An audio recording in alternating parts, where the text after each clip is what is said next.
أشهد أن لا إله إلا الله وحده لا شريك له وأشهد أن محمدا عبده ورسوله أما بعد فأعوذ بالله من الشيطان الرجيم بسم الله الرحمن الرحيم الحمد لله رب العالمين الرحمن الرحيم مالك يوم الدين إياك نعبد وإياك نستعين اهدنا الصراط المستقيم صراط الذين أنعمت عليهم غير المغضوب عليهم ولا الضالين.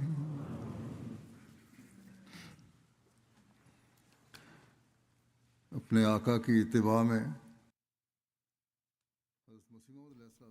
dalam mengikuti sang junjunan, perjuangan Hadrat Masih Maud alaihi salam untuk menegakkan tauhid, teladan praktis beliau, dan nasihat-nasihat beliau kepada para pengikut beliau, serta bagaimana beliau mentarbiati mereka. Saya akan menyampaikan beberapa peristiwa mengenai hal ini. Hadrat Muslim Maud radhiyallahu anhu menyatakan, Hadrat Masih Maud alaihi salam bersabda bahwa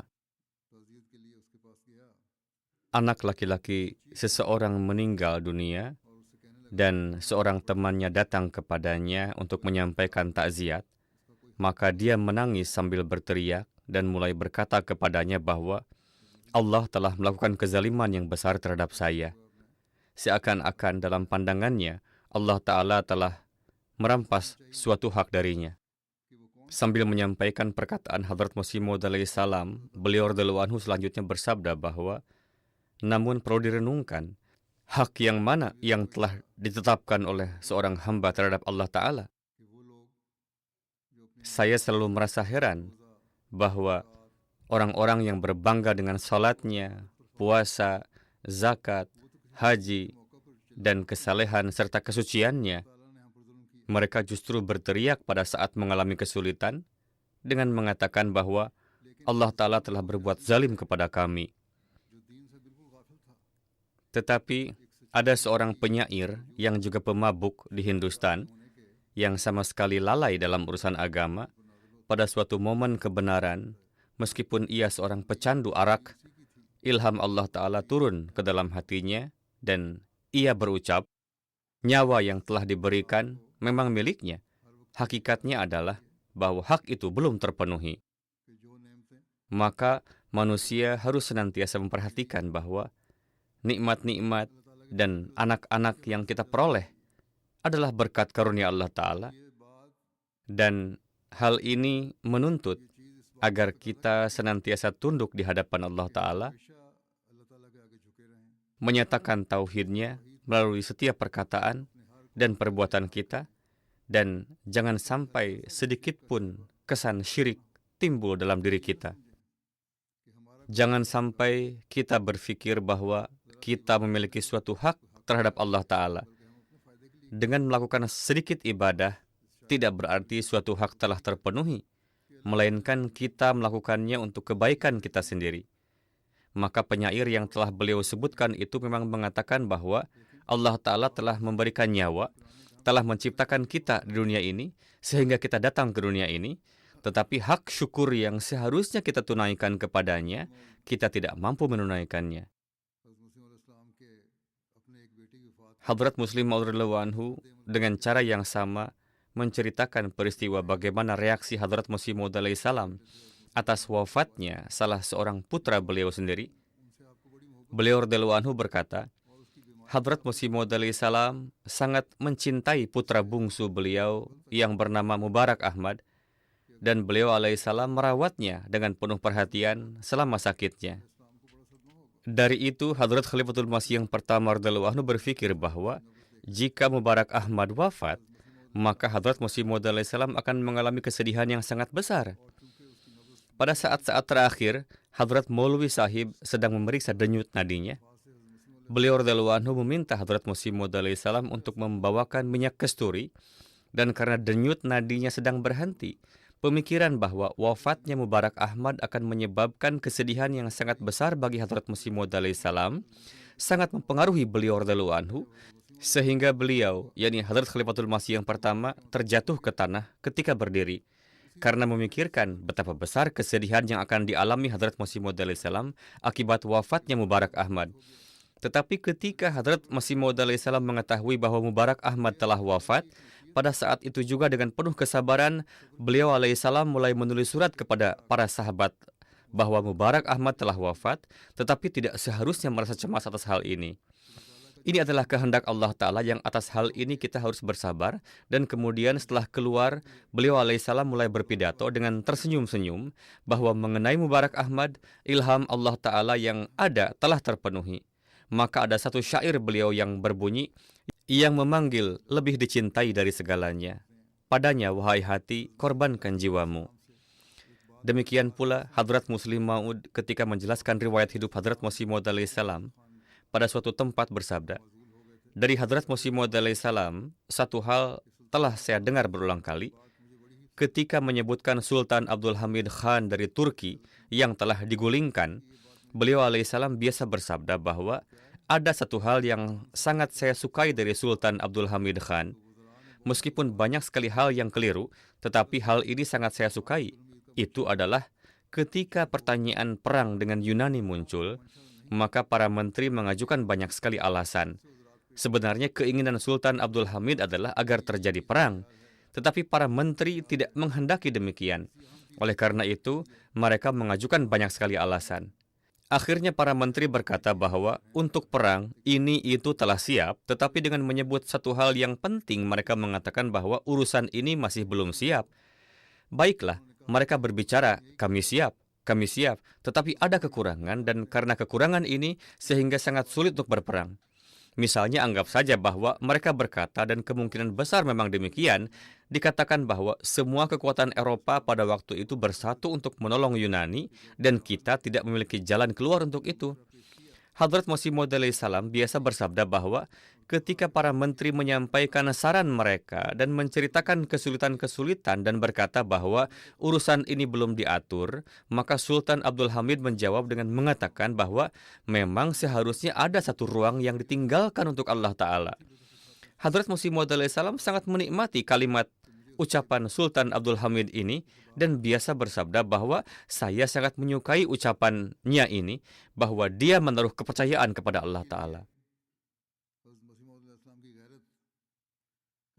Dalam menceritakan satu peristiwa mengenai gairat kecintaan Hadrat Masih Maud salam pada Tauhid, Hadrat Sahib Zada Mirza Bashir Ahmad Sahib menulis bahwa Munshi Zafar Ahmad Sahib Kapur Thalwi telah menceritakan kepada saya melalui tulisan bahwa Hadrat Masih Maud salam menderita sakit kepala.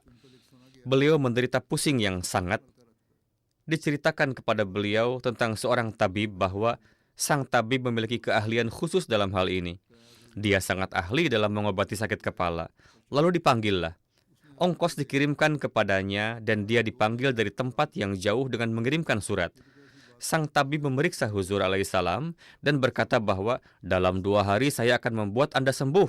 Ini bukan masalah besar. Dalam 2 hari saya akan menyembuhkan Anda. Mendengar ini, Hadrat Masih Maud salam masuk ke dalam dan menulis pesan dalam secari kertas kepada Hadrat Maulwi Nuruddin Sahib yang isinya mengatakan, saya sama sekali tidak ingin berobat kepada orang ini. Apakah dia menganggap dirinya sebagai Tuhan? Lalu beliau memerintahkan untuk memulangkan sang tabib dengan diberi uang ongkos dan tambahan 25 rupiah. Maka demikianlah yang dilakukan.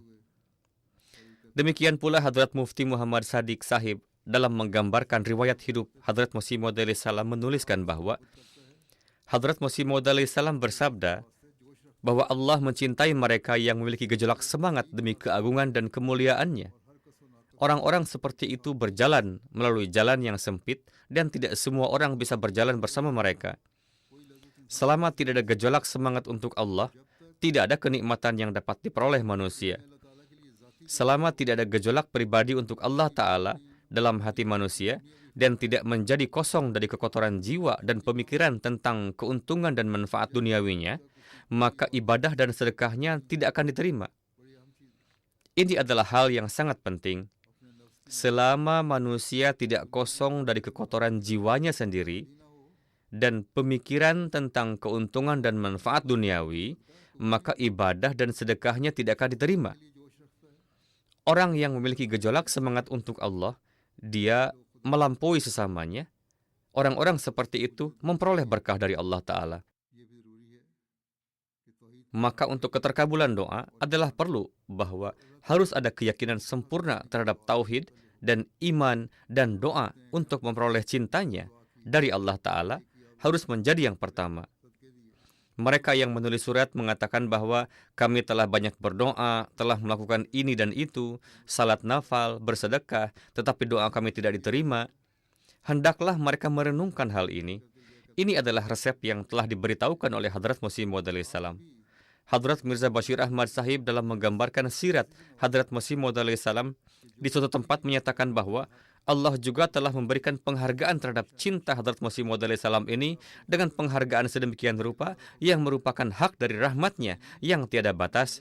Dan sesuai dengan martabat penghargaannya yang tiada bandingannya, maka dengan menyapa beliau, Allah Ta'ala berfirman, Anta minni bimanzilati tauhidi wa tafridi, Anta minni bimanzilati waladi,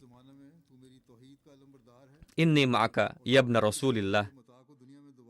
Yani, karena pada zaman ini engkau adalah pembawa panji tauhidku dan sedang menegakkan kembali harta yang hilang dari tauhid di dunia, maka karena itu, wahai Al-Masih Muhammadi, engkau sama sayangnya bagiku seperti tauhid dan keesaanku, dan karena orang-orang Kristen telah menjadikan Al-Masih mereka sebagai anak kandung Tuhan dengan kebohongan dan fitnah, maka karena itu, ghirahku menuntut agar aku mencintaimu dengan cinta seperti yang menjadi hak seorang anak, agar nyata bagi dunia bahwa hingga murid-murid Rasulullah SAW dapat mencapai maqam sebagai anak-anak Allah, dan karena engkau siang malam terbenam dalam pengkhidmatan agama kekasihku Muhammad Mustafa SAW dan terserap dalam cintanya, maka karena itu aku menganugerahimu dengan tanda cintaku yang abadi dan penyertaanku yang kekal dalam kapasitas sebagai putra rohani kekasihku ini. Inilah makna dari ilham yang diterima Hadrat Masih Maud alaihissalam yang telah saya bacakan barusan. Dalam konteks kehidupan beliau, Hadrat Mirza Bashir Ahmad Sahib menulis di suatu tempat bahwa tujuan dan maksud utama dari pengutusan Hadrat Masih Maud alaihissalam adalah khidmat Islam dan penegakan tauhid, dan pada zaman itu tantangan terbesar terhadap tauhid sejati adalah dari agama Kristen. Pada masa itu, dan bahkan hingga hari ini, di beberapa wilayah yang mengajarkan syirik berbahaya dengan kedok tauhid dan menjadikan Hadrat Al-Masih Nasiri, na'udzubillah, sebagai anak Tuhan dan menempatkannya di sisi Hadrat Ahdiyat, yakni Allah Ta'ala. Oleh karena itu, Hadrat Masih Maud alaihissalam memiliki semangat yang besar untuk melawan agama Kristen. Dan lagi pula, tugas beliau sebagai Al-Masih, sebagaimana disebutkan dalam hadis-hadis, adalah kasrus salib, yakni mematahkan salib. Karena itu, beliau sangat menekankan wafatnya Hadrat Isa alaihissalam, karena hanya dengan terbuktinya satu hal ini saja, agama Kristen akan berakhir, yakni sebagai akibat dari kewafatan Al-Masih alaihissalam, tidak hanya uluhiyat, yakni ketuhanan yang akan tersisa, tidak juga tanda atau jejak dari Trinitas yang tetap ada, dan tidak pula masalah kafarah atau penebusan dosa dapat berdiri di atas kaki-kakinya yang rapuh. Memang benar bahwa akidah wafat Al-Masih Nasiri secara alami merupakan tangga pertama untuk membuktikan kebenaran Hadrat Masih Maud alaihissalam sendiri. Namun kepentingan asli dari masalah ini yang menjadi alasan mengapa Hadrat Masih Maud alaihissalam menekankannya dengan lebih kuat adalah berkaitan dengan khandan. Ini adalah kata Hindi yang berarti membantah. Pembantahan terhadap agama Kristen masa kini. Oleh karena itu, beliau sering bersabda bahwa biarkan Al-Masih alaihissalam wafat, karena di dalamnya terdapat kehidupan Islam. Seandainya saudara-saudara muslim kita yang lain memahami poin ini dan setidaknya dalam menghadapi agama Kristen menjadi sejalan dengan kita, menerima atau tidak menerima pendakwaan Hadrat Masih Maud alaihissalam adalah hal lain. Tetapi setidaknya di sini terimalah di mana keunggulan Islam terbukti.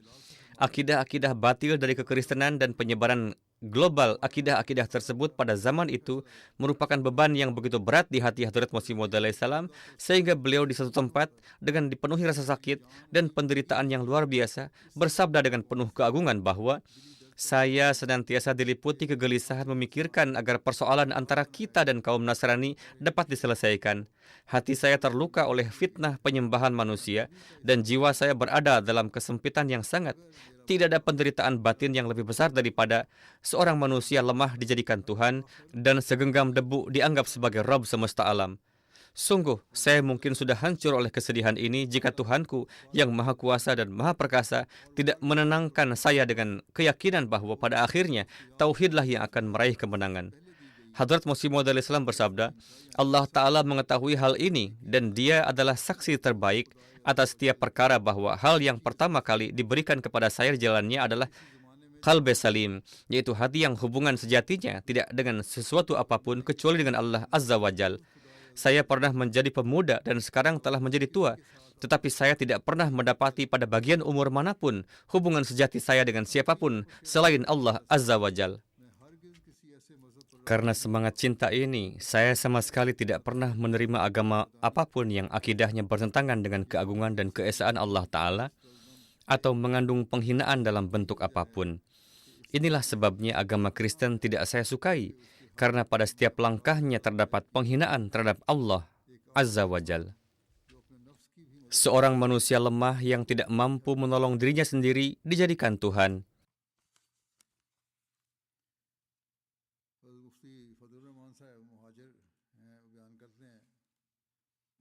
Hadrat Mufti Fadlur Rahman Sahib Muhajir menceritakan bahwa di rumah saya lahir 2 anak perempuan secara berturut-turut.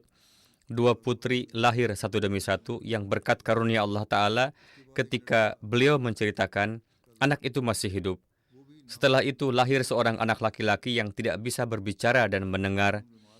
Anak laki-laki yang pertama umumnya sakit-sakitan, yang kedua cerdas dan sehat, yakni mengenai anak yang pertama, dia sakit-sakitan, tidak bisa berbicara dan mendengar. Kemudian lahir anak laki-laki yang kedua yang sehat. Tabiat dan penampilannya begitu memikat hati, sehingga di usia yang masih kecil, ia mengerjakan seluruh pekerjaan rumah dan memahami maksud dengan sedikit isyarat saja. Beliau berkata, ia anak laki-laki yang sangat cerdas, sangat pintar, karena alasan-alasan inilah kasih sayang saya kepadanya menjadi sangat besar. Anak laki-laki yang pertama wafat ketika berusia 4 tahun, adapun yang sakit-sakitan itu wafat pada usia 4 tahun. Yang kedua, yakni yang cerdas, ketika berusia 4,5 tahun terkena demam tinggi, saya berupaya keras mengobatinya, tetapi tidak terlihat tanda-tanda kesembuhan.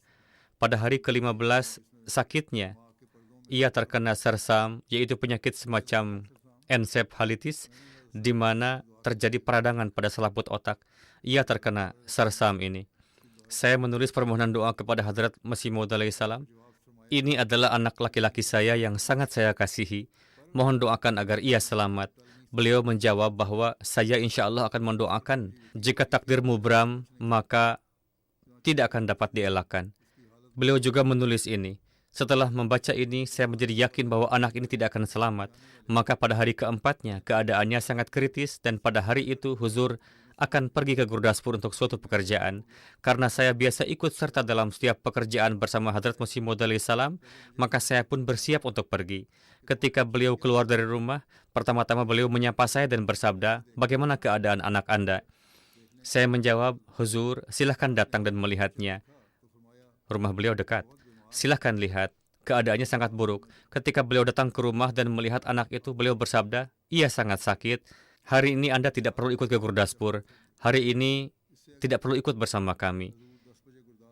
Kemudian beliau berangkat melakukan perjalanannya dan keesokan harinya sekitar pukul 4 sore anak itu wafat. Keesokan harinya, Huzur kembali dari Gurdaspur pada pukul 10 pagi. Saya pun setelah mendengarnya, maju untuk bersalaman. Di pangkuan saya ada anak perempuan kecil yang lebih muda dari anak laki-laki itu. Ketika beliau melihat saya, Huzur bersabda, "Saya sangat bersedih atas meninggalnya putra Anda. Tetapi saya berpikir bahwa kecintaan Anda kepadanya telah mencapai batas syirik. Oleh karena itu, kehidupannya tampak mustahil. Bagaimanapun, saya telah berdoa banyak untuk anak Anda. Allah akan memberi Anda pengganti yang terbaik dan Dia akan menjadi pendengar dan pembicara. Akan memberi anak baru yang pendengar dan pembicara. Akan sehat dengan sempurna." Maka setelah itu beliau berkata bahwa Fadl Karim lahir. Salah satu putranya bernama Fadl Karim.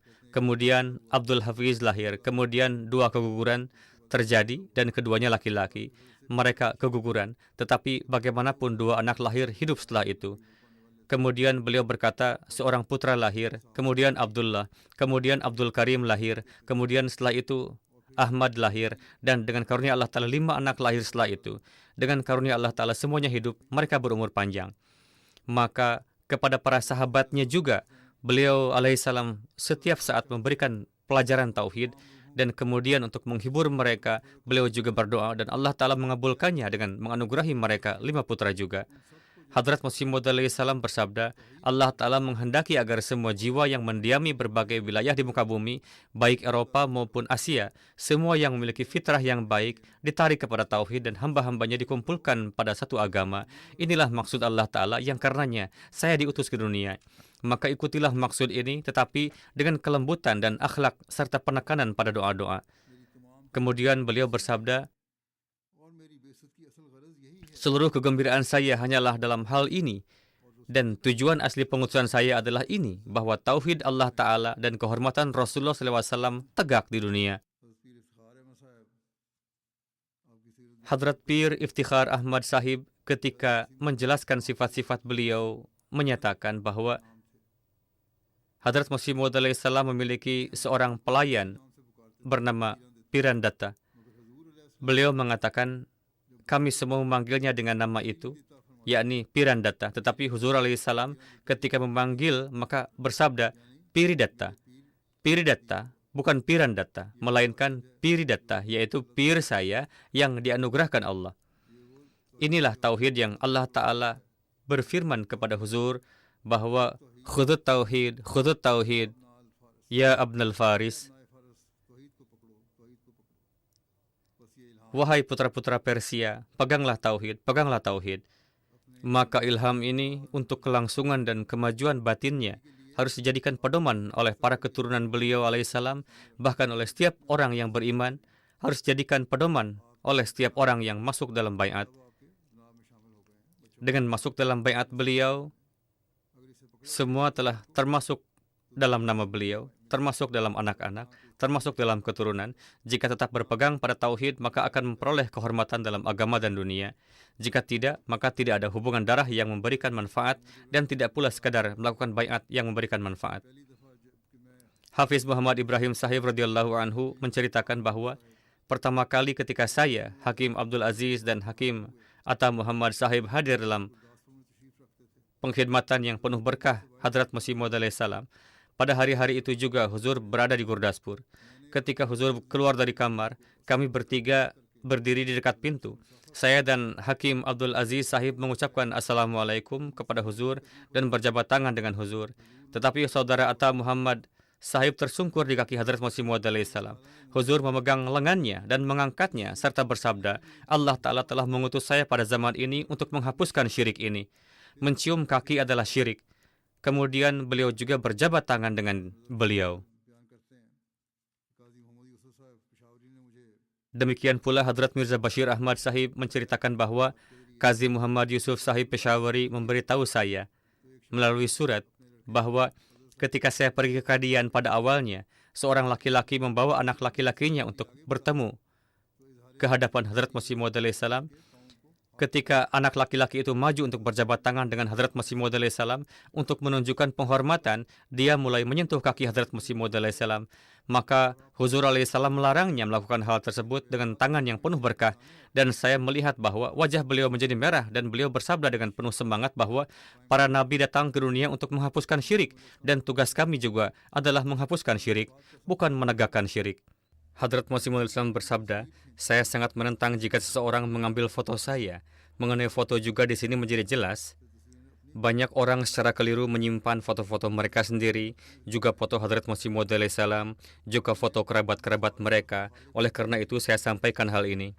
Beliau alaihissalam bersabda bahwa saya sangat menentang jika seseorang mengambil foto saya dan menyimpannya seperti para penyembah berhala atau menerbitkannya. Saya sama sekali tidak pernah memerintahkan siapapun untuk melakukan hal tersebut, dan tidak ada seorang pun yang lebih memusuhi penyembahan berhala dan penyembahan foto daripada saya.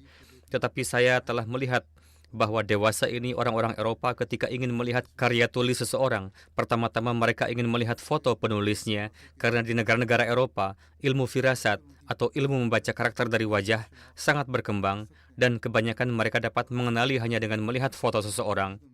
Dan kebanyakan mereka, yaitu mayoritas mereka, dapat mengenali hanya dengan melihat fotonya, bahwa pendakwa semacam itu adalah jujur ataukah pembohong.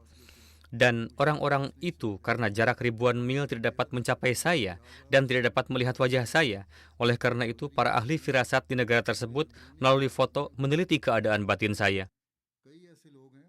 Ada banyak orang yang telah menulis surat kepada saya dari Eropa atau Amerika, dan dalam surat-surat mereka, mereka telah menulis mengatakan bahwa kami telah melihat foto Anda dengan seksama, dan melalui ilmu firasat, kami terpaksa mengakui bahwa orang yang memiliki foto ini tidak mungkin seorang pembohong, tidak mungkin seorang pendusta. Dan juga seorang dari wanita Amerika setelah melihat foto saya berkata, ia menulis kepada Hadrat Masih Maud alaihissalam setelah melihat foto beliau. Ia mengatakan bahwa ini adalah foto Yesus atau Isa alaihissalam.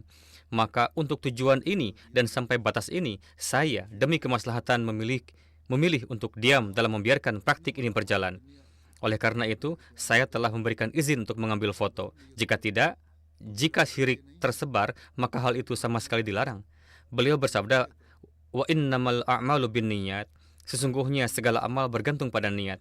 Saya tidak berkeyakinan bahwa foto mutlak diharamkan. Saya juga tidak mengatakan bahwa mengambil foto itu haram. Dari Al-Quran terbukti bahwa kaum jin membuat gambar-gambar untuk Hadrat Sulaiman, dan pada Bani Israel terdapat foto-foto para nabi untuk waktu yang lama. Bani Israel memiliki gambar-gambar para nabi, diantaranya juga terdapat gambar Rasulullah SAW, dan kepada Nabi Muhammad SAW, Jibril alaihissalam telah memperlihatkan gambar Hadrat Aisyah pada sepotong kain sutra, dan di dalam air pada beberapa batu, gambar-gambar hewan tercetak secara alami.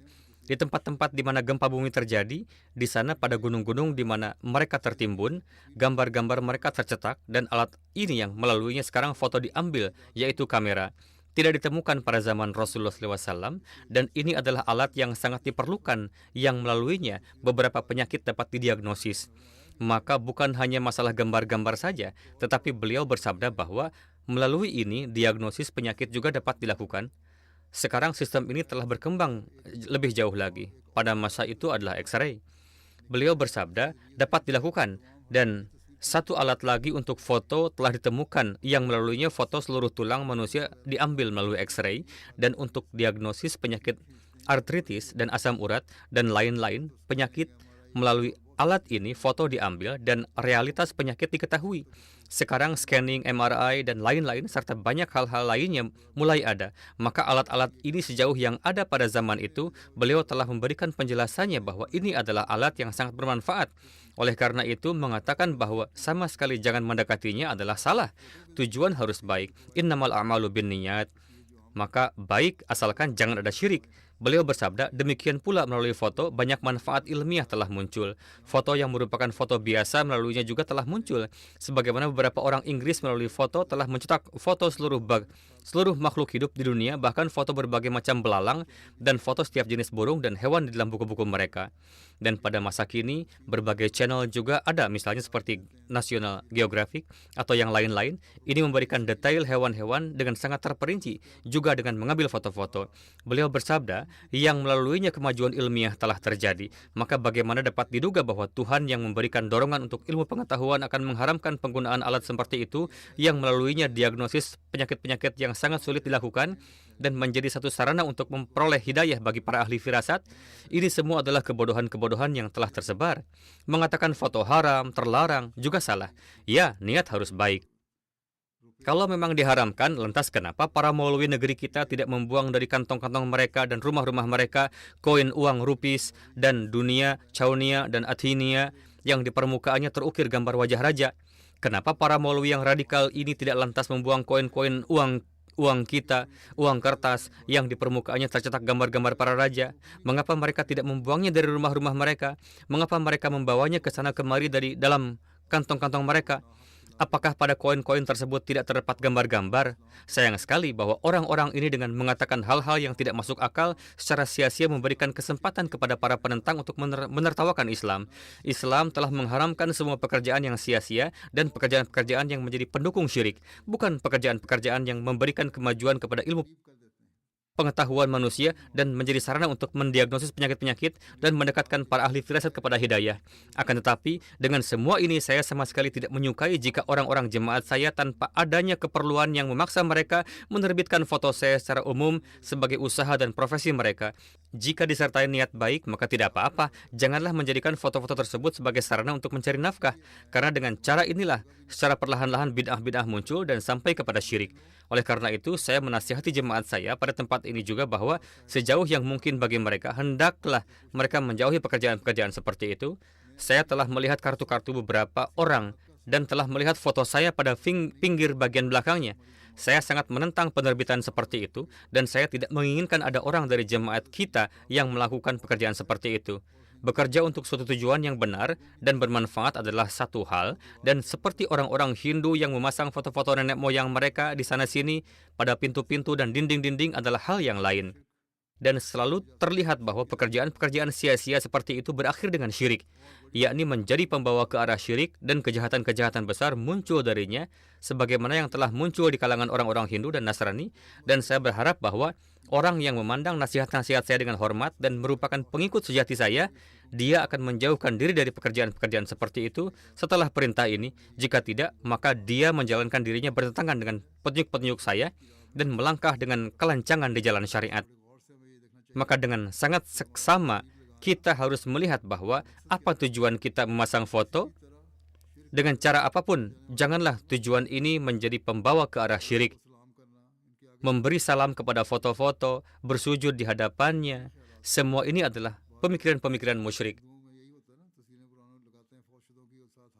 Sebagian orang, sebagaimana yang terjadi di kalangan orang-orang Hindu, melakukan hal yang sama, yakni mereka memasang foto-foto lama orang-orang yang telah meninggal, lalu menggantungkan karangan bunga di atasnya. Sebagian orang terhadap kerabat mereka yang telah wafat, bahkan di kalangan kita pun, di beberapa tempat telah menjadi kebiasaan membuat foto, lalu ketika membuat foto keluarga, mereka menempatkan sebuah bingkai besar di samping mereka dan mengatakan, ini adalah foto sesepuh kami yang telah wafat, seolah-olah ia juga ikut bersama kami.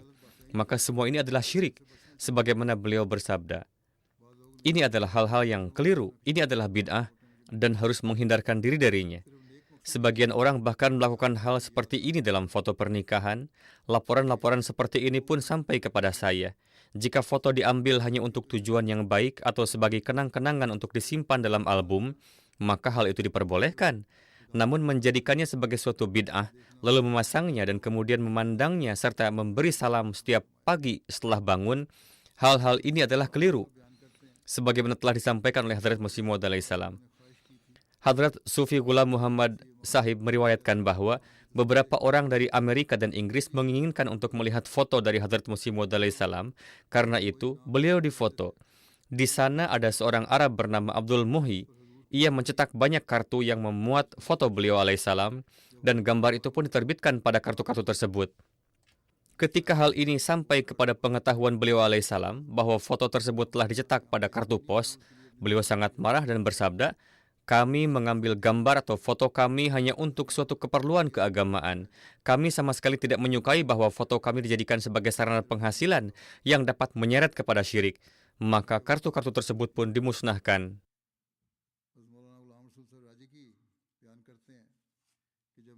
Hadrat Maulana Ghulam Rasul Rajiki Sahib meriwayatkan, ketika saya telah berbaiat kepada Hadrat Masih Maud alaihissalam, saya menulis surat kepada Huzur Aqdas alaihissalam bahwa saya biasa mengamalkan beberapa wirid. Saya juga menyampaikan bahwa sejak saya berbaiat dengan pemikiran bahwa murid-murid para pir atas perintah para pir itu melakukan tasawur atau membayangkan dirinya, maka saya pun berpikir bahwa jika para murid dari pir-pir yang rendah saja melakukan tasawur terhadap mereka, maka mengapa saya tidak melakukan tasawur terhadap pemimpin dan mursyid saya yang merupakan Al-Masih Maud dan Mahdi yang dijanjikan dari Allah? Yakni, saya ingin menanamkan gambaran beliau dalam hati saya, lalu setiap hari dengan membawa gambaran tersebut berusaha mencapai setiap tujuan saya. Maka saya berpikir bahwa tasawur terhadap beliau alaihissalam tentu lebih penuh berkah, lebih bermanfaat, dan lebih layak dibandingkan tasawur terhadap para pir tersebut. Beliau alaihissalam adalah Al-Masih Al-Maud, sedangkan para pir dan fakir lainnya belum tentu bahkan dapat dianggap sah. Namun orang-orang tetap membawa-bawa tasawur mereka. Maka mengapa saya tidak membawa tasawur atau gambaran beliau alaihissalam dalam hati saya setiap saat? Ketika saya menulis hal ini kepada Hadrat Masih Maud alaihissalam, kata Hadrat Maulana Ghulam Rasul Rajiki Sahib, maka saya menerima sepucuk surat yang ditulis oleh tangan Hadrat Maulwi Abdul Karim dari Hadrat Masih Maud alaihissalam, yang di dalamnya tertulis, tasawur terhadap makhluk tidak menghasilkan apapun selain syirik. Tasawur yang Anda lakukan itu tidak akan menghasilkan apapun selain syirik. Untuk berzikir kepada Allah Ta'ala, nama Allah saja sudah mencukupi, dan hendaknya membaca salat yang memiliki cap stempel sunnah Hadrat Rasulullah SAW. Setelah menerima surat ini, seketika itu juga saya meninggalkan tasawur tersebut dan sekaligus menghentikan seluruh rangkaian wirid yang sebelumnya saya amalkan. Hadrat Master Sayyid Nazir Ahmad Sahib berkata, Sayyid Fazal Shah Sahib almarhum meriwayatkan kepada saya bahwa suatu ketika seorang sahabat bertanya kepada Hadrat Masih Maud alaihissalam mengenai ilmu kimia, maka beliau bersabda, para ahli kimia atau alkimis itu dalam mencari rezeki berkeliaran ke sana kemari, tetapi mereka tidak menempuh sarana-sarana yang benar yang telah Allah Ta'ala tetapkan secara sah untuk memperoleh rezeki. Para ahli kimia itu tidak memperoleh derajat tawakal, karena itulah mereka meninggalkan sarana-sarana yang benar dan sah, lalu membuat jalan sendiri. Mereka tidak mengetahui bahwa Allah berfirman, Fis sama'i rizqukum wa ma tu'adun. Di langit terdapat rezekimu dan apa yang dijanjikan kepadamu. Kami menganggap orang-orang malang seperti itu sebagai musyrik yang paling besar. Allah dalam firman-Nya yang suci dan mulia telah mengajarkan kepada seorang mukmin suatu resep kimia yang jika diamalkan, Allah Ta'ala akan memberikan rezeki dari langit sebagaimana Dia telah menjanjikannya. Namun hal itu hanya diperoleh oleh mereka yang benar-benar bersandar dan tunduk kepadanya. Beliau alaihissalam bersabda bahwa kepada seorang mukmin diajarkan suatu resep kimia yang apabila diamalkan, manusia menjadi seorang ahli kimia sejati, dan Allah sendiri senantiasa memenuhi setiap kebutuhannya. Sebagaimana Allah Ta'ala berfirman, وَمَنْ يَتَّقِ اللَّهَ يَجْعَلْ لَهُ مَخْرَجًا وَيَرْزُقْهُ مِنْ حَيْثُ لَا يَحْتَسِبُ. Lihatlah, ketika kepada orang yang bertakwa diberikan nikmat dari seluruh penjuru alam, maka kepada siapa lagi ia akan bergantung? Orang yang bertakwa, Allah Ta'ala menciptakan bagi mereka sarana-sarana kemudahan untuk dan menganugerahkan rezeki dari tempat-tempat yang bahkan tidak terlintas dalam sangkaan mereka. Lalu beliau bersabda, ketika nikmat-nikmat dunia diberikan kepada mereka, lalu kepada siapa lagi orang bertakwa itu akan bergantung? Aku berkata bahwa jika para ahli kimia itu menggunakan waktu yang mereka sia-siakan dalam kimia untuk beribadah kepada pencipta mereka, maka mereka akan memperoleh seluruh keinginan mereka dengan syarat bahwa mereka benar-benar teguh dalam ketakwaan. Bagaimana pengaruh ajaran tauhid beliau dan amal beliau dalam hal itu terhadap orang-orang yang berfitrah baik? Mengenai hal ini, sebuah riwayat dari seorang tokoh yang mukhlis telah disampaikan oleh Hadrat Mirza Bashir Ahmad radhiyallahu anhu. Tuan Mir Abdul Rahman, seorang range officer dari Baramulla, Kashmir, menulis kepada saya bahwa ayah saya dahulu bermazhab Hanafi, kemudian menjadi ahli hadis. Pada masa itu, beliau sering berkata kepada sahabatnya, almarhum Tuan Maulwi Muhammad Hasan, penduduk Asnur, sekarang kita mengaku sebagai orang-orang yang sangat bertauhid, mungkin saja akan muncul suatu kelompok yang bahkan menganggap kita sebagai musyrik. Ayah saya mengatakan bahwa ternyata hal itu benar-benar terjadi, karena kami dahulu menganggap Nabi Isa alaihissalam sebagai yang menghidupkan orang mati dan sebagai pencipta burung. Namun ketika telinga saya mendengar syair ini dari Hadrat Masih Maud salam yang berbunyi, "Dialah satu-satunya Tuhan bagi burung-burung. Terpujilah engkau atas pengetahuan yang diberikan Tuhan itu. Wahai Tuan Maulwi, inilah tauhid yang sejati. Katakanlah dengan jujur, engkau mengikuti dewa yang mana?" Pada saat itu saya tersadar, lalu saya meninggalkan kalian berdua bersaudara di Srinagar, di tempat paman saya, dan saya berjalan kaki menuju Kadian. Di sana saya memperoleh kehormatan untuk berbaiat. Hal itulah yang telah menabligi saya. Hadrat Maulana Ghulam Rasul Rajiki Sahib meriwayatkan, kemungkinan ini adalah peristiwa tahun 1901. Suatu ketika saya hadir di hadapan Hadrat Masih Maud salam, lalu beliau menyampaikan sebuah pidato tentang tauhid Allah Ta'ala. Dalam pidato tersebut, beliau bersabda bahwa sebagian orang atas suatu kebaikan yang diterimanya langsung mengucapkan jazakallah, tanpa terlebih dahulu mengucapkan alhamdulillah. Padahal, jika dilihat dari sudut pandang hakikat dan ma'rifat, kalimat tersebut pun mengandung suatu sisi kesyirikan secara halus. Karena pribadi orang yang berbuat kebaikan itu dan sarana yang menjadikannya sebagai pemberi kebaikan, semuanya pada hakikatnya adalah ciptaan Allah Ta'ala. Oleh karena itu, orang yang menerima kebaikan hendaknya sebelum mengucapkan jazakallah terlebih dahulu menyampaikan pujian dan sanjungan kepada Allah Ta'ala serta mengucapkan alhamdulillah atas kebaikan tersebut.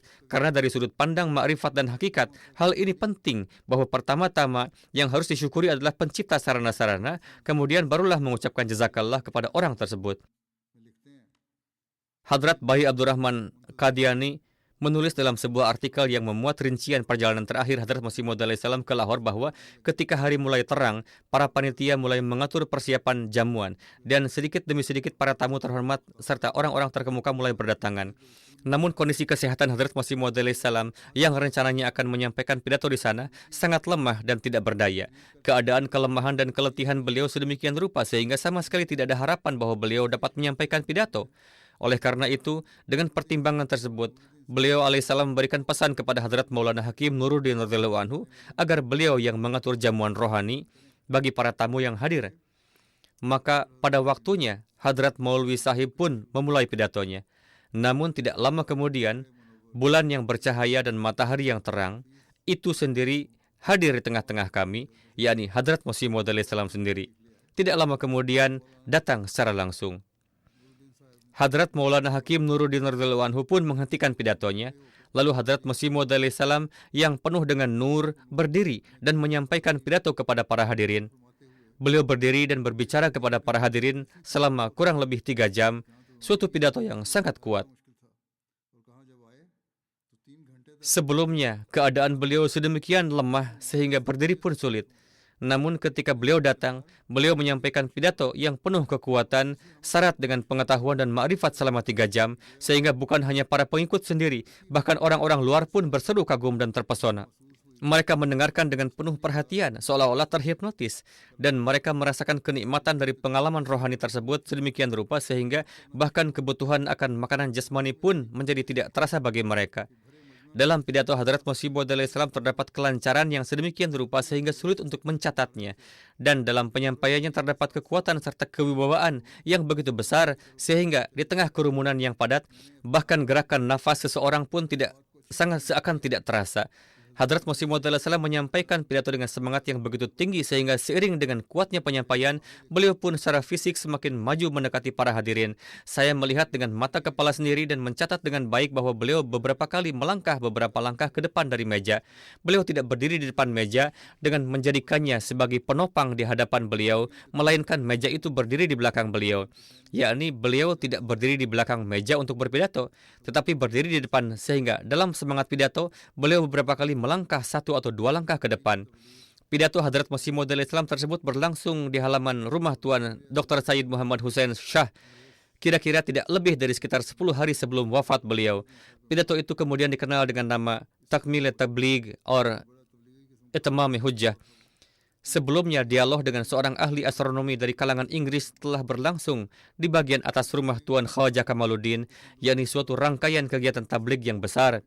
Selain pidato tersebut, beliau juga menyampaikan banyak pidato lainnya, baik yang kecil maupun yang besar. Kemudian beliau menulis pada masa yang sama beberapa wanita Hindu datang dalam bentuk suatu rombongan dengan tujuan untuk bertemu dengan Hadrat Masih Maud salam.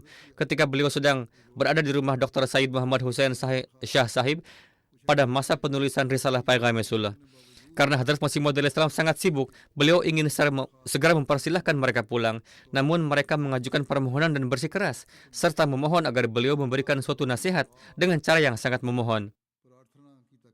Maka Hadrat Masih Maud Islam meskipun dalam kesibukan yang sangat berkenan menerima permintaan mereka, lalu memberikan pengajaran tentang tauhid, melarang penyembahan berhala, dan menekankan agar berdoa kepada Allah Ta'ala.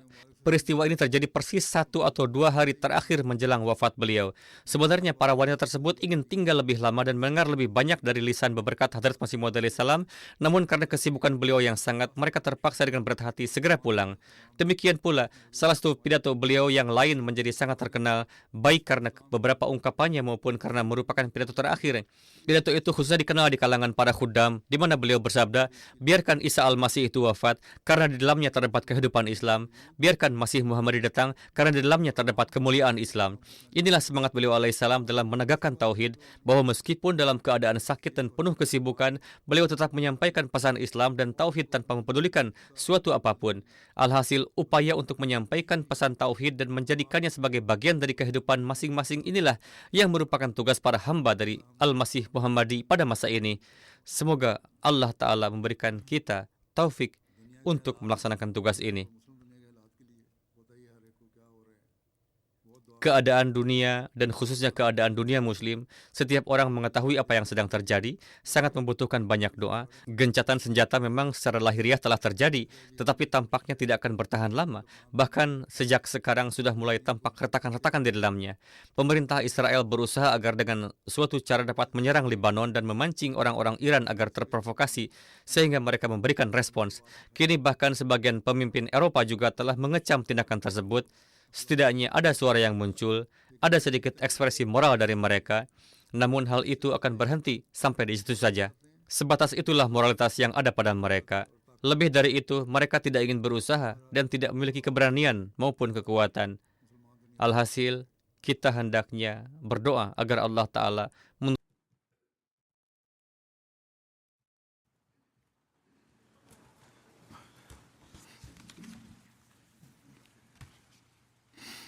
الحمد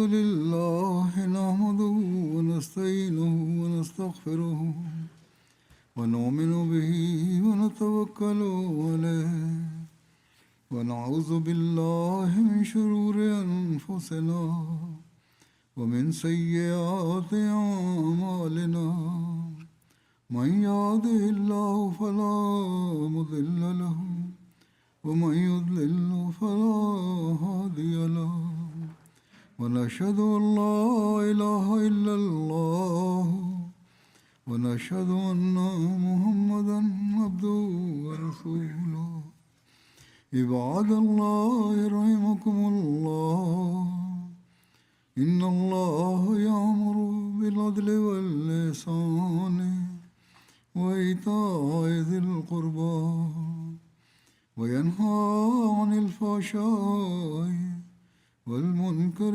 والبغي يعظكم لعلكم تذكرون اذكروا الله يذكركم وادعوه يستجب لكم ولذكر الله أكبر